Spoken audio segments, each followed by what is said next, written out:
Welcome back to the channel. I'm going to continue our look at the Baylor offense. In the previous video, we looked at their opening two drives in a game against TCU in 2014. This time, we're going to look at the end of the game, the fourth quarter of their offense, and how they've made adjustments. They fell behind 14-0, and that's kind of what we saw. We didn't see TCU score, but we saw Baylor kind of stumble a little bit. And we're going to pick it up with the score 58-37 in favor of TCU. And Baylor has just thrown a pick six with about 11 minutes left. And it looks like they are in great shape to pull a big upset on the road against, at that point, one of the top, I believe, 5 teams in the country who was playing really well. And we're going to see the epic comeback and how it happened with the Baylor offense.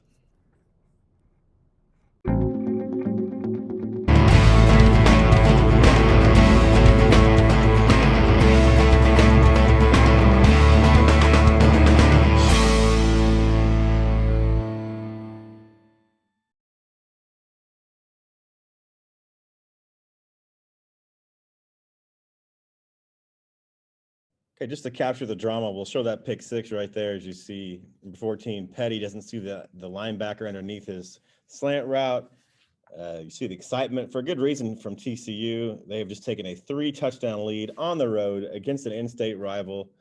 There's a celebration afterward, apparently. We'll fast forward to that a little bit. Situation 58-37, 11 and a half minutes to go. The penalty allows for a short field for Baylor to get their first score in the comeback, so that is consequential. All right, so let's get into what Baylor does, and I think what I want to point out is that I really admire the patience that Kendal Briles shows and his play calling.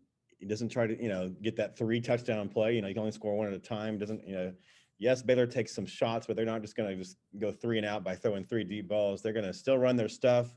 They have they've found a great niche in the running game that they're just going to attack. So here's their first play, another RPO.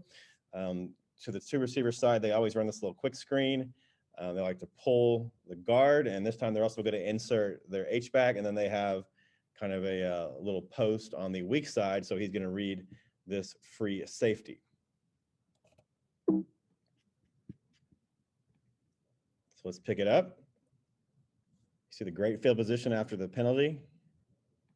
So after the penalty, they get a good return after that, and there is just a quick power play running straight ahead, get about 4 yards.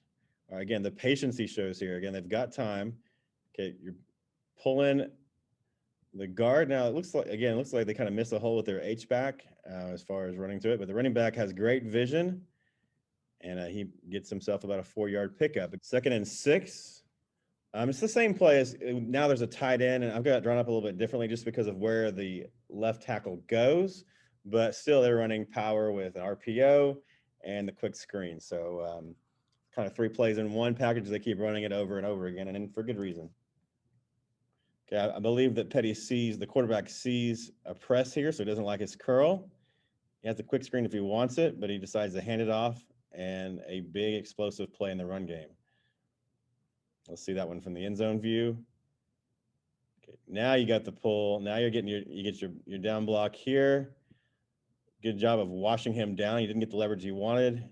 There's the puller, big time. And this is what they've found. They're just going to keep running it until they stop it.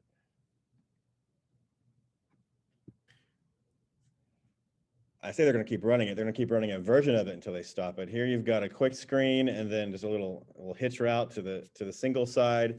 Now this is dart with the tackle pulling instead of the guard. Lots of down blocks, and again, they're going to find some room at the tight end and the 2 receivers to the field. Another big hitting play. Running back does a great job of keeping his balance. That's just kind of on him.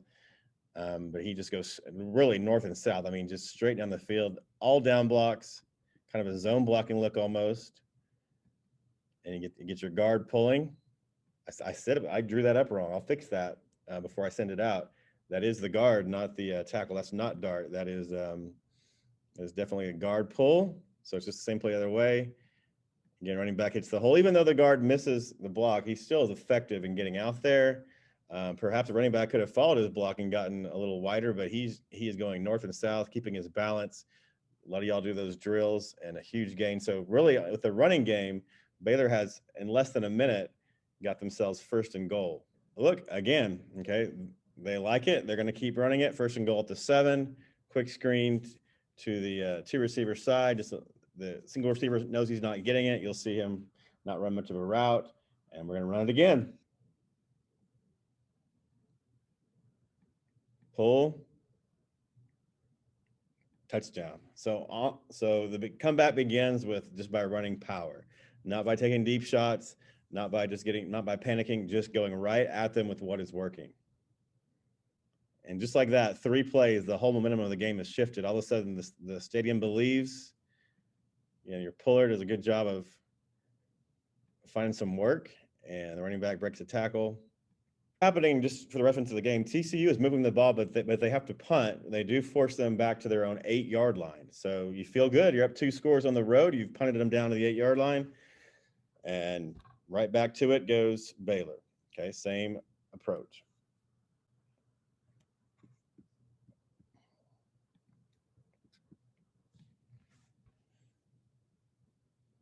Note the RPOs to the single side.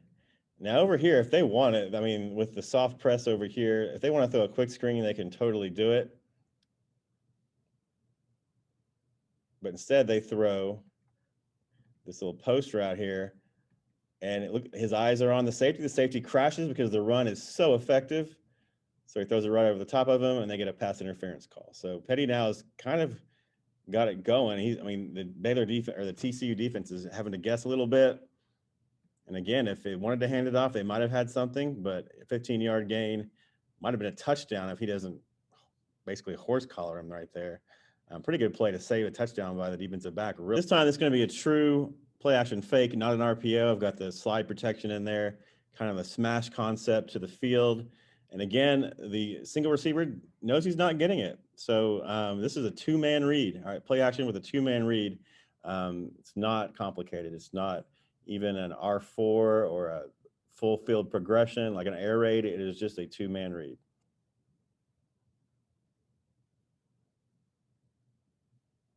Okay, there's the pass pro, and just gets it out underneath very easily. Very easy read.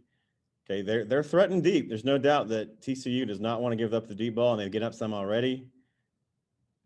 There's kind of the little post corner just underneath. And again, some yards to be had there.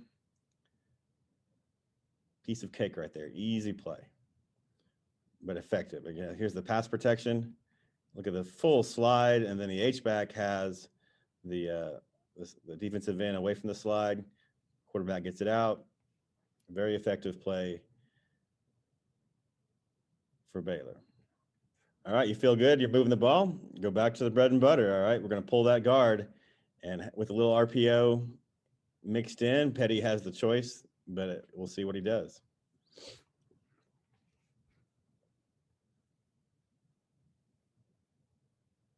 This time he chooses to throw the hitch, and it's effective. I got to say, I don't really know why he chooses to throw the hitch, just to be a little bit critical. I mean, he gets an 8-yard gain, so, what are you going to do? But it's definitely, again, if the running back can wait for this block to occur, another big play, and there's not much of a real soft press here. I mean, he throws it into he does a good ball, and it's complete, and there's nothing wrong with it, but may have been better off handing it off. So let's look at the end zone view if you want to critique him again. Now, he didn't see his guard kind of overpull and not stay tight enough to the formation. He didn't know that.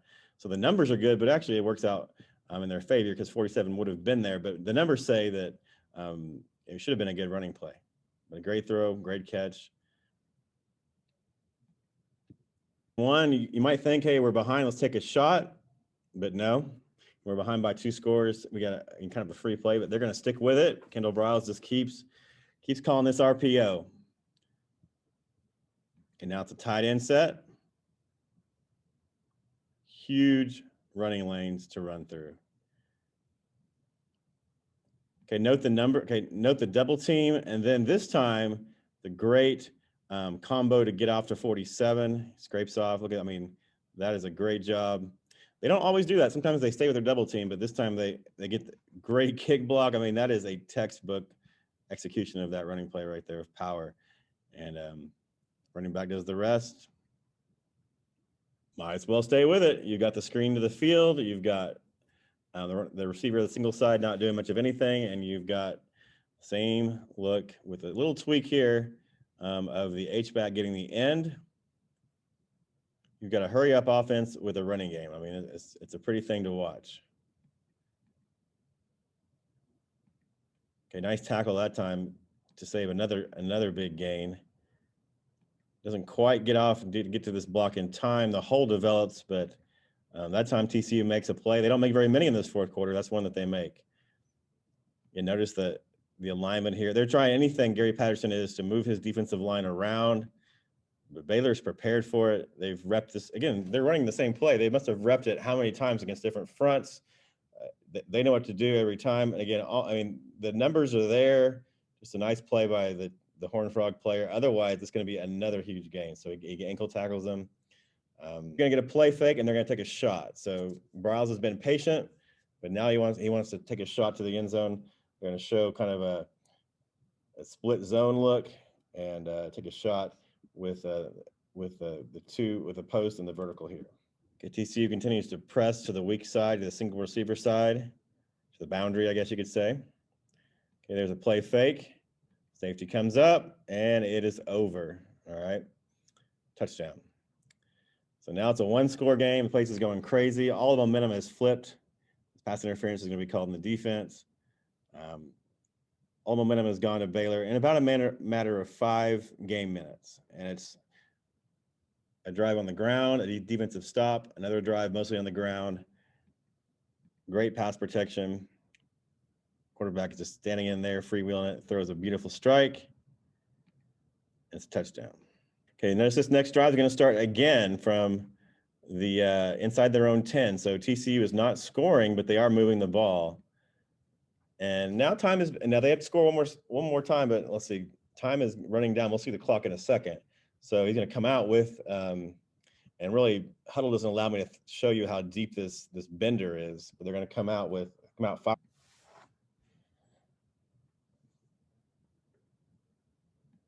Tight end in the game. Tight end is in there for pass protection. 3-man route, 7-man protection. I mean, I'm going to do a lot more of this after watching this video, just letting the quarterback read the field. It was a great strike on that bender. So really, the ball is caught 21 yards beyond the line of scrimmage. So that's a deep bender, and you're going to need 7-man protection to have time to do that, and they get it. And so now they're on the move again. So watch the protection. You're going to get another 15 more yards on top of that. Some kind of hand to the face. Let's all right, here's the protection. You've got a couple guys looking for work. There's not even enough guys there's at the end some protection. Quarterback just stands in there. Again, that's a great ball. That is a D1 superstar throw between several defenders, but it's accurate. So that's not anything that I necessarily would expect my high school quarterbacks to do, but still big time.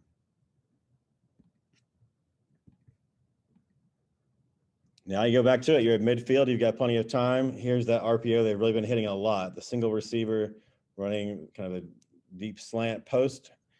You're running power on the other side.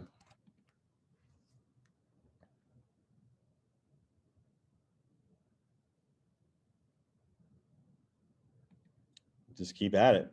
Notice, a big time move here, but the blocks are there. The pull is there. Just make one guy miss kind of right at the point of attack, but still big time. Here is so now you're back to more of a typical 3 and a shade. The puller finds the hole. Great block, great cut. And this is like you're watching a clinic on how to run this. It's just over this RPO over and over again. All right. So why not?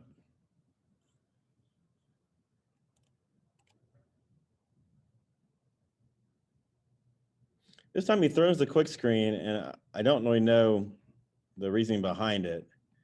Perhaps the flat-footed outside linebacker here, because it would have been a huge running play. And again, it's effective. They're doing whatever they want. They're making them defend the run, the pass, the flanks, the deep ball. So he gets it out. perhaps it's just for some variety, just to keep them honest. I don't know, but they completed anyway. So moving the ball, you see there's 5 minutes left and they only have to go 32 yards to tie it. This has all happened in a, what, 7 minute, my math's not very good, 7-8 minute span. Now they're gonna run it to the tight end side again. I've drawn a wide pull. It's just how it ends up. I don't think it's a different play necessarily. I think it just ends up with a wider pull and the hole doesn't develop. So I just drew it that way. It doesn't mean that it's a different play necessarily. See, pull right there, explodes through the hole. Still nothing TCU can do about it. Now, perhaps you could have gotten a little more desperate and brought another guy into the box if you're Gary Patterson. Block right there, hits the hole, but you have to respect the ability to throw the ball. They're throwing it. Okay, now you've got a vertical route over here, RPO. Okay, his eyes are going to be on this safety right here, and you have the quick screen if you want it. Okay, eyes go to the safety. He comes forward, sets up, and just like that, the game is tied. You know that TCU has prepared these safeties all week long for these RPOs. You know that they have been talking to them about, their approach, but I think just in the course of the game, you've seen so many runs, so many successful runs, you want to get down there. And again, I also note how many times Baylor's receivers, so many of us are into the MOR, must outside release, but Baylor, okay, they don't mind getting inside and then doing a restack right there. And it's easy, one-on-one. Baylor gets a stop. They get the ball in good field position with 1:11 left. I did mention in the previous video, their kicker is not very good, Baylor's. And so they're going to have to get very close if they think they're going to have a chance to win it or they have to score a touchdown. So what do? Don't change it now, baby. Right back to it. Okay, their situation, first and 10. Tight end set, 2 receivers. Sticking with it.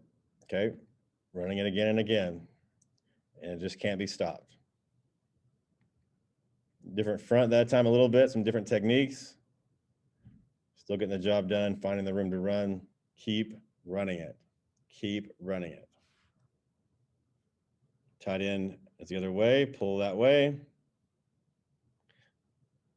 Gets the first down. That one doesn't explode, but it's effective. And at this point, everyone in the stadium knows what's happening now. They do walk 54 up to where they know the pull is coming from because they've been running to the tight end side almost exclusively. 54 is sitting there waiting for it. He doesn't make the play, but he still is kind of a little bit more of a part of the play. So, all right, you've got a little bit of a smash concept to the 2 receiver side with a vertical to the single side. 54 again, playing a little bit up, trying to take that away. Doesn't bite in the play fake though. And he's got him. It's a poor throw, but this play, this would have been, again, this is just a 2-man read. He's just looking again, right? It's not an RPO, it's play fake. This time the underneath route that they hit earlier is taken away by the corner and a cover 2 look. So he has this route. He doesn't throw it very well at all. Very upset with himself, I'm sure, because that would have been a big one. Got him in the field goal range. Play fake.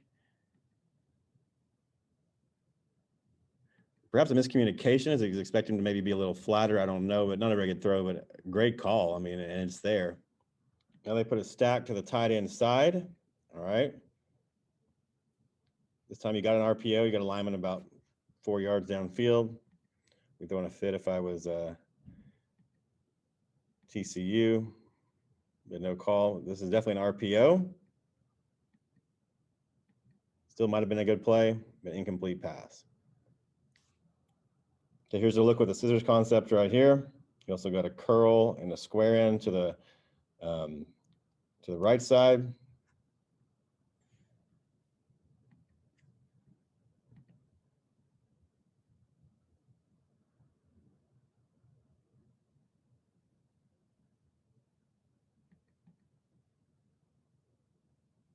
And you get the call again. So notice he throws over here. We basically have cover 1. Sophomore cheerleaders are released at this time. Thank you. Basically, we have cover 1 over here. and he underthrows them a little bit. They get the pass interference call. So they're still on the move, taking another shot. So shots and RPOs, back and forth, back and forth. To the 28, they're still not in field goal range according to their kicker's ability. So we're going to do outside release, inside release here on this weak side where they're having a lot of success. The strong safety, the high safety has been really kind of shading towards the field, and so they're taking shots there. Let's see. The ball on the 28, still just a 2-by-2 set. I'm a little surprised that they abandoned the RPO tight end look, but they're going with a true play fake, trying to win it right there, but nothing there, and he throws it behind him. That play is pretty well defended. Not liking what you're getting in the passing game. Bring that tight end back in there. Go back to the bread and butter. See how it works.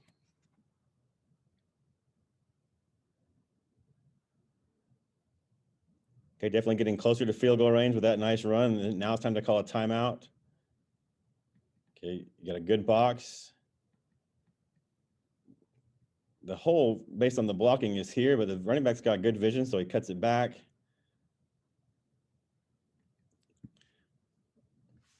All right, now they're going to go to a double stack look on a 3rd and 3 play. And again, if they don't get it, they're going to have to try a little bit longer field goal than they want to try. So they're going to go back to the dart play with the tackle, which they haven't shown in a while. So a little bit of a wrinkle, not a big one, but a little bit of a wrinkle here on a big play. So the stack is just to get everybody out of the box.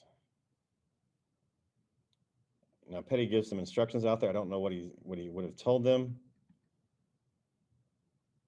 but easy conversion on 3rd down. They get a big push at the end. Now they're feeling good about it. They are in field goal range. Again, watch the blocking. This time it's the tackle, right to 54. 1st down. So just a tiny little wrinkle there. And if you want to see why, look at the alignment of the defensive lineman. Probably tells you why that is. Okay, they might have been the same play where then they just changed it because you've got kind of a 2 and a 3, and so they may not want to have him pull because you really can't get to him the down block. So that could have been a check by the linemen themselves, but it was a great one if it was. So whatever TCU does up front, it doesn't matter to what Baylor's doing. 1st and 10 at the 14, you're going to get another RPO, but one we haven't really seen yet. There's no quick screen here. It's going to be power with kind of a post over the middle crossing type play, climb, if you will. So let's see how that. The other now has 7 on the box. They're going to risk giving up a touchdown to try to not allow any more rushing yardage. Not a huge gain there, but they get a little closer to make it an easier field goal attempt.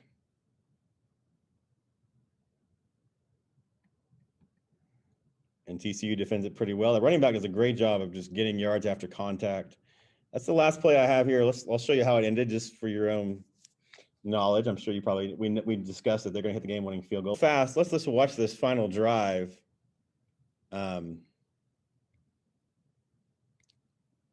From the TV view. Now, I may not show it if it gets blocked.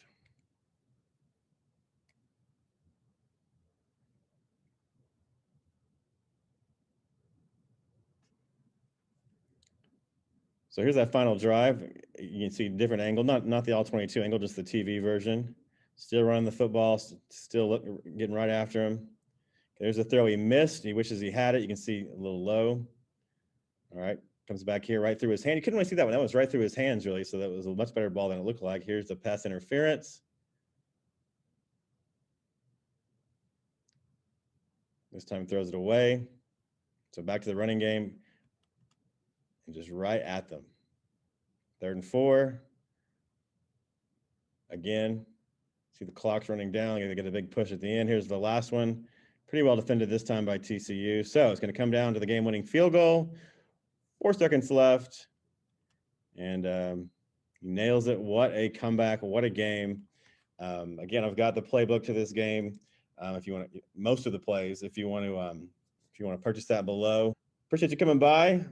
We'll go to another offense soon to look over that, but a great review of the Kendal Briles offense, and he's doing it again, looking to do it at Arkansas soon. So great stuff. Thanks for coming by.